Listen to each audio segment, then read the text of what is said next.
नहमदुहु व नुसल्ली व नुसल्लिम अला रसूलिहिल करीम अम्मा बाद फ़अऊज़ु बिल्लाहि मिनश शैतानिर रजीम बिस्मिल्लाहिर रहमानिर रहीम। मेरे मुअज़्ज़ज़ सामाईन अकराम, अस्सलामु अलैकुम व रहमतुल्लाहि व बरकातुहू।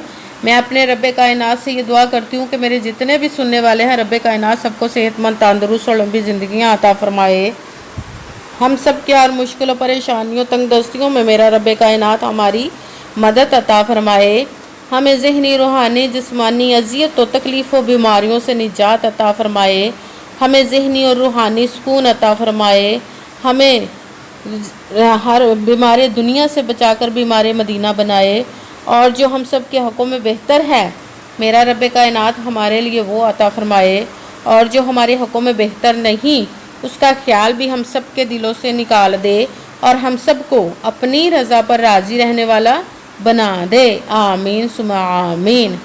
आज जुमेरात के दिन जो मैं आप लोगों के लिए वजीफ़ा लेकर आई हूँ वो है पहले कलमे का और या अल्लाहु या मोहम्मद का पावरफुल और मुजर्रब वजीफ़ा लेकर आई हूँ। इस वजीफ़े को पढ़ते ही रब्बे कायनात आपकी हर नेक और जायज़ हाजत मुराद को पूरा अता फरमा देगा जो आपको ज़िंदगी भर नहीं मिला।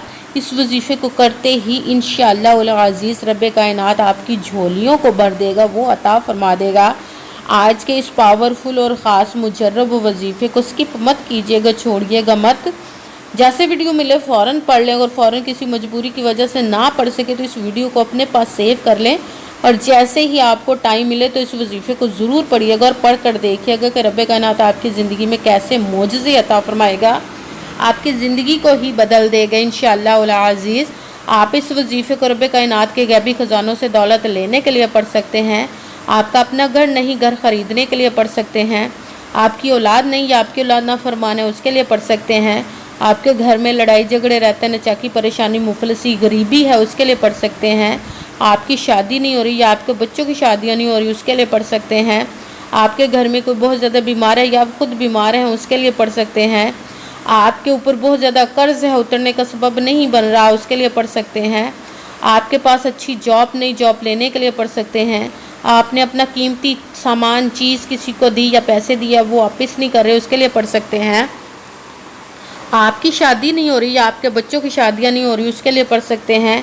आपका अच्छा भला कारोबार चलता वो अचानक से बंद हो गया उसके लिए पढ़ सकते हैं। आपके घर में, आपकी ज़िंदगी में सुकून नहीं है, आपके कारोबार में, दौलत में, रिज़्क में बरकत नहीं, उसके लिए पढ़ सकते हैं। आप पर जादू टूना, बंदिश, नज़र बद, हसद, कुछ भी उसको ख़त्म करने के लिए पढ़ सकते हैं। मतलब किसी भी मकसद, किसी भी हाजत, किसी भी मुराद के लिए पढ़ सकते हैं। मगर जब पढ़ने लगे तो रब्बे कायनात की ज़ाते पाक पर यकीन कामिल रख के पढ़िएगा। कहते हैं कि यकीन कामिल होता है, पीर कामिल नहीं होता। और अच्छी नीयत रख के पढ़िएगा कि रब्बे कायनात कुरान पाक में इरशाद फरमाता है इन्नमल अमालु बिन्नियात, कि जो अमलों का दारोमदार होता है वो नीयतों पर होता। अगर हमारी नीयत अच्छी है तो हमारा अमल भी अच्छा होता है और अगर हमारी नीयत ही अच्छी नहीं तो हमारा अमल भी अच्छा नहीं होता। चाहे हम जितनी मर्ज़ी मेहनत कर ले, जितनी मर्ज़ी कोशिश कर ले, हमें उसका फल, उसका अजर अच्छा नहीं मिलता। इसलिए अच्छी नीयत रख के, पुख्ता यकीन रख के और 5 वक्त की नमाज की पाबंदी लाजमा रखिएगा। फिर इस वजीफ़े को कीजिएगा और वजीफ़ा करते वक्त आपके दिलों में, जहनों में ऐसा वसवसा नहीं आना चाहिए कि हम ये अमल कर रहे हैं, पता नहीं हमारी मुराद पूरी हो या ना हो। ऐसा हो नहीं सकता कि हम रब्बे कायनात के किसी इसम का या कलाम पाक का वजीफ़ा पढ़े और हमें कामयाबी ना मिले। ये हमारे ईमान की कमज़ोरी जिसकी वजह से हमें नाकामी मिलती है। आपने सिर्फ अमल करना, उसका फल, उसका अजर देना उस ज़ाते पाक का काम है, क्योंकि उसकी दस्ते कुदरत से कोई चीज़ बाहर नहीं, उसके कुन कहने की देर हर फयाकून हो जाता है। आपने अमल करने के बाद उसके कुन का इंतज़ार करना। इंशाअल्लाह उल अज़ीज़ रब्बे कायनात आपकी तकदीर के बंद तालों को खोल देगा, नसीब के सितारों को चमका देगा, आपकी ज़िंदगी में ऐसे ऐसे मोजज़े अता फरमाएगा कि आप खुद देखकर हैरान रह जाएंगे। आपकी ज़िंदगी में कभी किसी चीज़ की कमी नहीं रहेगी इंशाअल्लाह उल अज़ीज़ उसके हुक्म से। अगर वीडियो अच्छी लगे तो इसको लाइक ज़रूर कीजिएगा और आगे भी शेयर कर दीजिएगा ताकि किसी दूसरे को हमारी वजह से फ़ायदा पहुँचे तो हमारे लिए सदका जारिया बन जाए। जो नए हैं चैनल पर, इस चैनल को सब्सक्राइब कर ले, बेल आइकन को भी दबा ले ताकि मेरी अगली आने वाली वीडियो आप तक पहुंच सके। اگر کوئی مجھ سے کسی مسئلے کے بارے میں استخارہ کروانا چاہتے ہو، کسی کام کا حساب لگوانا چاہتے ہو، کسی کام کے لیے وظیفے کا پوچھنا چاہتے ہو، یا قرآن پاک آن لائن پڑھنا چاہتے ہو، محفل میلاد النبی کے لیے بلوانا چاہتے ہو، تو واٹس ایپ کا نمبر ویڈیو پر چل رہا ہے، آپ لوگ مجھ سے رابطہ کر سکتے ہیں۔ اگر میرے بھائی یا بزرگ مجھ سے رابطہ کرنا چاہتے ہو تو واٹس ایپ پر وائس میسج کر کے اپنا مسئلہ بتا سکتے ہیں۔ اگر بہنیں یا مائیں مجھ سے رابطہ کرنا چاہتی ہوں تو واٹس ایپ پر وائس کال کر کے مجھ سے بات کر سکتی ہیں، اپنا مسئلہ بتا سکتی ہیں۔ آپ نے وظیفہ کرنے سے پہلے کمنٹس میں اپنا نام اور جہاں آپ رہتے اس جگہ کا نام اور اللہ پاک کا ایک نام ضرور لکھنا، تاکہ میں بھی آپ لوگوں کے لیے دعا کر سکوں، اور پھر وظیفے کی بھی آپ لوگوں کی اجازت مل جائے گی۔ آپ نے وظیفہ کرنے سے پہلے پوری ویڈیو کو دھیان کے ساتھ سن کے سمجھ کے پھر وظیفے کو کرنا۔ ایسا نہ ہو کہ ویڈیو کو سکپ کر کے چھوڑ کے سنے اور پھر کوئی بات رہ جائے اور آپ وظیفہ کریں اور وہ ٹھیک نہ ہو۔ آپ نے نہ تو کسی عمل میں کم کر کے پڑھنا، نہ زیادہ بڑھا کر پڑھنا۔ اگر کم یا زیادہ کر دیتے تو وہ ہمارا وظیفہ ٹھیک نہیں ہوتا، ہمیں کامیابی نہیں ملتی۔ اسی لیے آپ نے جس تعداد اور جس ترتیب کے ساتھ میں آپ لوگوں کو وظیفہ بتانے لگی، اسی تعداد اور اسی ترتیب کے ساتھ آپ نے اس عمل کو پڑھنا ہے۔ آپ اس عمل کو آج کے دن کسی بھی جگہ پر بیٹھ کر پڑھ سکتے، گھر میں، آفس، مدرسے میں، یونیورسٹی، کالج، شاپ پہ، مگر جب پڑھنے لگے بالکل خاموشی، توجہ، سکون کے ساتھ پڑھنا کہ وظیفے کے درمیان نہ تو آپ نے کسی سے بات کرنی، نہ اٹھنا، نہ فون استعمال کرنا ہے۔ اگر ہم وظیفے کے درمیان کسی سے بات کر لیتے، اٹھ جاتے، فون استعمال کرتے تو وہ ہمارا وظیفہ ٹھیک نہیں ہوتا، ہمیں کامیابی نہیں ملتی۔ آپ نے اسی لیے پورا مکمل وظیفہ پڑھنے کے بعد ہی کسی سے بات کرنی، اٹھنا یا کہ فون استعمال کرنا ہے۔ آپ اس وظیفے کو آج کے دن کسی بھی وقت پڑھ سکتے، کسی بھی نماز کے ساتھ پڑھ سکتے ہیں، نماز کے علاوہ بھی پڑھ سکتے ہیں۔ اگر نماز کے ساتھ پڑھ رہے تو نماز مکمل پڑھنے کے بعد دعا مانگنے کے بعد آپ نے اس عمل کو پڑھنا ہے۔ اگر نماز کے علاوہ پڑھ رہے تو باوضو ہو کر ایسی جگہ پر بیٹھ کر پڑھنا ہے آپ نے جہاں پہ بالکل خاموشی، توجہ، سکون کے ساتھ آپ اس عمل کو پڑھ سکیں۔ جب آپ اس عمل کو پڑھنے کے لیے بیٹھ کے تو ایک مرتبہ درود پاک پڑھنا، کوئی سا بھی درود پاک پڑھ سکتے ہیں، مگر درود ابراہیمی جو نماز میں پڑھا جاتا ہے وہ والا ایک مرتبہ درود پاک پڑھ لے تو زیادہ بہتر، ورنہ کوئی سا بھی درود پاک آپ پڑھ سکتے ہیں۔ درود پاک پڑھنے کے بعد ایک مرتبہ اعوذ باللہ من الشیطان الرجیم بسم اللہ الرحمن الرحیم پڑھ کر اپنے مقصد کی نیت کر لینی، جس مقصد جس حاجت کے لیے آپ اس وظیفے کو پڑھنے لگے ہیں۔ پھر پہلے نمبر پر جو آپ نے وظیفہ پڑھنا ہے وہ رب کائنات کے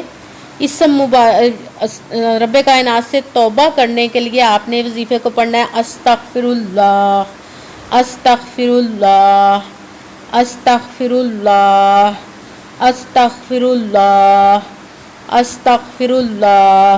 اس کو آپ نے 7 مرتبہ 7 ٹائم پڑھنا۔ پھر دوسرے نمبر والا وظیفہ یا اللہ، یا اللہ، یا اللہ، یا اللہ، یا اللہ، یا اللہ، یا اللہ، اس کو آپ نے 11 مرتبہ 11 ٹائم پڑھنا۔ پھر دوسرے نمبر والا وظیفہ رب کائنات کے محبوب کا یا محمد، اس کو بے حد محبت اور چاہت پیار کے ساتھ آپ نے اس اسم کو پڑھنا ہے۔ یا محمد، یا محمد، یا محمد، یا محمد، یا محمد، اس کو آپ نے 21 مرتبہ 21 ٹائم پڑھنا ہے۔ پھر آپ نے پہلے کلمے کا وظیفہ پڑھنا ہے۔ پہلے کلمے کو لا الہ الا اللہ محمد الرسول اللہ، لا الہ الا اللہ محمد الرسول اللہ، لا الہ الا اللہ محمد الرسول اللہ۔ اس کو آپ نے 3 مرتبہ 3 ٹائم پڑھنا ہے۔ سب سے پہلے ایک مرتبہ درود پاک پڑھا، پھر ایک مرتبہ اعوذ باللہ من الشیطان الرجیم بسم اللہ الرحمن الرحیم پڑھ کر اپنے مقصد کی نیت کر لینی جس کے لیے آپ اس وظیفے کو پڑھنے لگے ہیں۔ پھر پہلے نمبر پر جو وظیفہ پڑھنا ہے وہ ہے استغفر اللہ، اس کو آپ نے 7 مرتبہ 7 ٹائم پڑھنا۔ پھر دوسرے نمبر پر یا اللہ، اس کو آپ نے 11 مرتبہ 11 ٹائم پڑھنا۔ پھر تیسرے نمبر پر یا محمد، اس کو آپ نے 21 مرتبہ 21 ٹائم پڑھنا۔ پھر پہلے کلمے کا لا الہ الا اللہ محمد الرسول اللہ، اس کو آپ نے 3 مرتبہ 3 ٹائم پڑھنا۔ پھر وہی درود پاک پڑھنا جو درود پاک آپ نے وظیفہ شروع کرنے سے پہلے پڑھا تھا۔ جب درود پاک پڑھ لیا اب آپ کا وظیفہ مکمل ہو گیا۔ اب آپ نے دونوں ہاتھوں کو رب کائنات کی بارگاہ اقدس میں بلند کر لینا۔ سب سے پہلے اپنے گناہوں کی بخشش کی دعا مانگنی ہے۔ پھر جس مقصد جس حاجت کے لیے آپ نے اس وظیفے کو کیا اس کی خوب دعا کیجیے گا، دعاؤں میں مجھے بھی یاد رکھیے گا۔ میرے لیے بھی دعا کیجیے گا۔ جزاک اللہ خیرہ۔ جس مقصد جس حاجت کے لیے آپ نے اس وظیفے کو کیا، رب کائنات اپنے حکم سے، اپنے پیارے محبوب کے صدقہ سے، اپنے اسم پاک اور کلام پاک کے صدقے آپ کی تمام نیک و جائز حاجات کو قبول و منظور عطا فرمائے انشاءاللہ العزیز، آمین ثم آمین۔ السلام علیکم ورحمۃ اللہ وبرکاتہ۔